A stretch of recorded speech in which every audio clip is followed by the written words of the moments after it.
السلام عليكم ورحمة الله وبركاته. حامدا ومصليا ومسلما، أما بعد، فأعوذ بالله من الشيطان الرجيم. بسم الله الرحمن الرحيم. لئن شكرتم لأزيدنكم ولئن كفرتم إن عذابي لشديد. وقال رسول الله صلى الله عليه وسلم: من لم يشكر الناس لم يشكر الله، أو كما قال عليه الصلاة والسلام. আন্নাদি পরিষদ কর্তৃক আয়োজিত আজকে দাওরাতুল হাদিস 1446-47 হিজরি শিক্ষাবর্ষের ছাত্রদের বিদায়ী অনুষ্ঠানে উপস্থিত আমার সারেতাজ মুহতারাম আসাতেজায়ে কেরাম, ওলামায়ে কেরাম, সম্মানিত অতিথিবৃন্দ, আমার সহপাঠী এবং ছাত্র ভাইরা, সবাইকে অন্তরের অন্তঃস্থল থেকে শুকরিয়া এবং মুবারকবাদ জানাচ্ছি। আজকে বলা হয়েছে বিদায় অনুভূতি পেশ করার। উস্তাদদের সামনে কথা বলার মতো হিম্মত আমার নেই। আমি শুধু আমাদের করণীয় কি এ সম্পর্কে একটু কথা বলেই শেষ করে দেব ইনশাআল্লাহ। আমি পবিত্র কোরআনে কারিমের সূরাত ইব্রাহিমের 7 নং আয়াতের একটি অংশ তেলাওয়াত করেছি। আল্লাহ তাআলা বলেছেন, লা ইন শাকারতুম লাযীদান্নাকুম ওয়া লা ইন কাফারতুম ইন্না আযাবি লাশাদীদ। যদি তোমরা কৃতজ্ঞতা আদায় করো তাহলে আমি ওই অনুগ্রহকে আরো বাড়িয়ে দেব, আর যদি তোমরা অকৃতজ্ঞ হও তাহলে জেনে রাখো আমার আযাব অনেক কঠিন। তো কৃতজ্ঞতা আসলে আমাদের কৃতজ্ঞতা কতভাবে হতে পারে?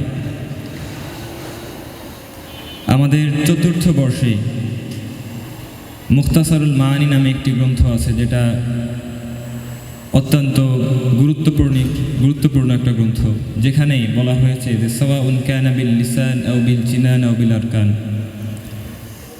কৃতজ্ঞতাটা হতে পারে অন্তরের মাধ্যমে, জিহ্বার মাধ্যমে, অঙ্গ প্রত্যঙ্গের মাধ্যমে।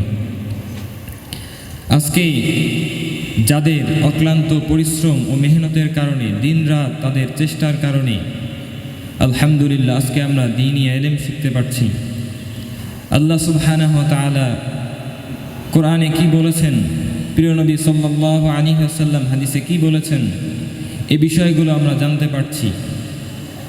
তো সেই আসাতেজায়ে কেরাম তাদের মেহনত, পরিশ্রম, কষ্ট, এই বিষয়গুলোর প্রতি আসলে আমাদের কৃতজ্ঞতা প্রকাশ করা দরকার। আমাদের একজন বড় বলেছেন, আমরা ভালো থাকি না, এর কারণ হচ্ছে আমাদের ভালো থাকার যিনি কারণ তাকে আমরা ভুলে যাই। আল্লাহ তাআলা আমাদেরকে অনেক নিয়ামতের ভিতরে রেখেছেন, অনেক সম্মান দিয়েছেন। এই সব কিছু পাচ্ছি আমরা কাদের বরকতে, কাদের মেহনতে? আমাদের আসাতেজায়ে কেরামের বরকতে, ওনাদের মেহনতে, ওনাদের বরকতের কারণে আজকে আমাদের আসাতেজায়ে কেরামের ইলমি বিদ্যার এত গভীর জ্ঞান রয়েছে। ওনাদের দর্শের 100 থেকে শুধু 1 ভাগ সামান্য কোনো বিষয় যখন আমরা জাতির সামনে পেশ করি, আমরা যখন আমাদের গ্রামে যাই, তো বিষয়টা তখন এমন মনে হয় যে আমরা এখানে ছাত্র নই। তাদের কাছে মনে হচ্ছে আমরাই যেন অনেক বড় কিছু। তারা আমাদের সম্মান করছে, তারা আমাদেরকে দাওয়াত দিচ্ছে, খাওয়াচ্ছে, এসে বিভিন্ন সময় পরামর্শ করছে, হাদিয়া দিচ্ছে। এই সব যাদের কারণে, সব আমাদের আসাতেজায়ে কেরামের কারণে, ওনাদের বরকতে, ওনাদের মেহনত ও পরিশ্রমের ফসল হিসেবে। সেই হিসেবে আমি আজকে শ্রদ্ধার সাথে আবার স্মরণ করছি আমার সারেতাজ মুহতারাম আসাতেজায়ে কেরামের প্রতি, যাদের কারণে আলহামদুলিল্লাহ আল্লাহ তাআলা আমাদেরকে দাওরাতুল হাদিস আলহামদুলিল্লাহ সম্পন্ন করার তৌফিক দান করেছেন। আল্লাহ তাআলা তার শান অনুযায়ী দুনিয়া ও আখিরাতে আসাতেজায়ে কেরামকে অনেক বড় প্রতিদানে ভূষিত করেন।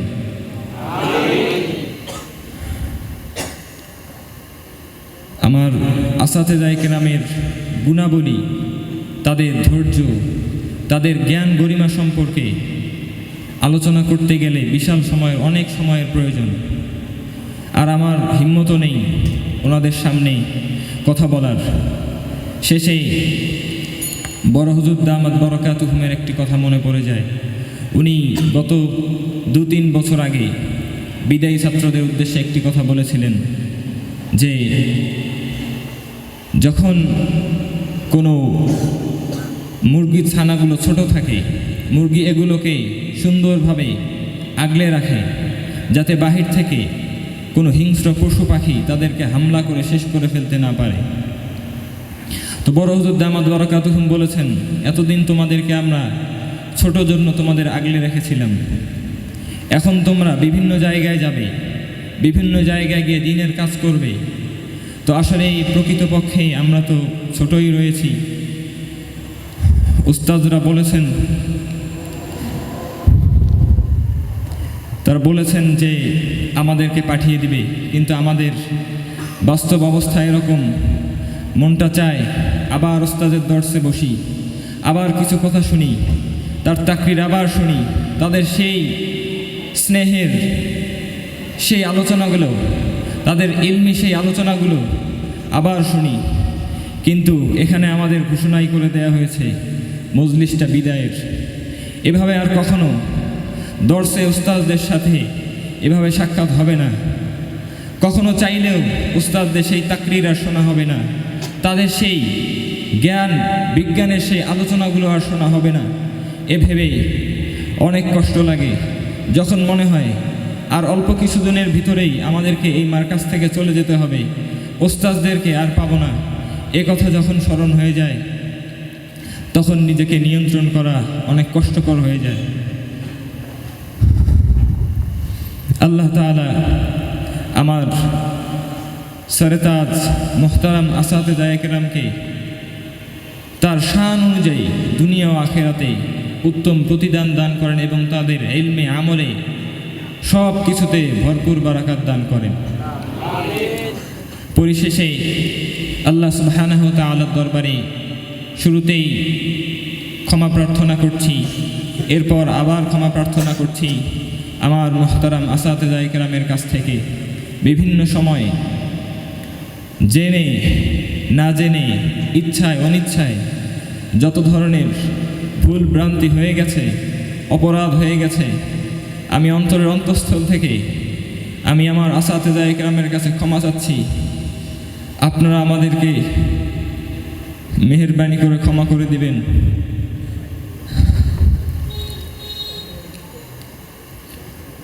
আল্লাহ তাআলা আমাদেরকে কৃতজ্ঞ সন্তান, কৃতজ্ঞ ছাত্র হওয়ার তৌফিক দান করেন। আর আমাদের ছোট ভাই যারা রয়েছেন, বিভিন্ন সময়ে হয়তোবা বিভিন্ন পরামর্শ এবং বিভিন্ন কাজের মাধ্যমে তোমাদেরকে সাহায্য করা বা তোমাদের পাশে দাঁড়ানো উচিত ছিল, সেগুলো আসলে সম্ভব হয়নি।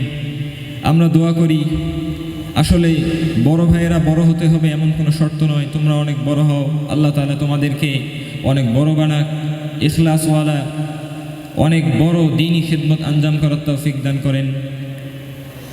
সবার সুস্বাস্থ্য, দীর্ঘায়ু এবং নেক হায়াত কামনা করে আমি আমার কথা এখানে শেষ করছি। ওয়া আখিরু দাওয়ানা আনিল হামদুলিল্লাহি রাব্বিল আলামিন।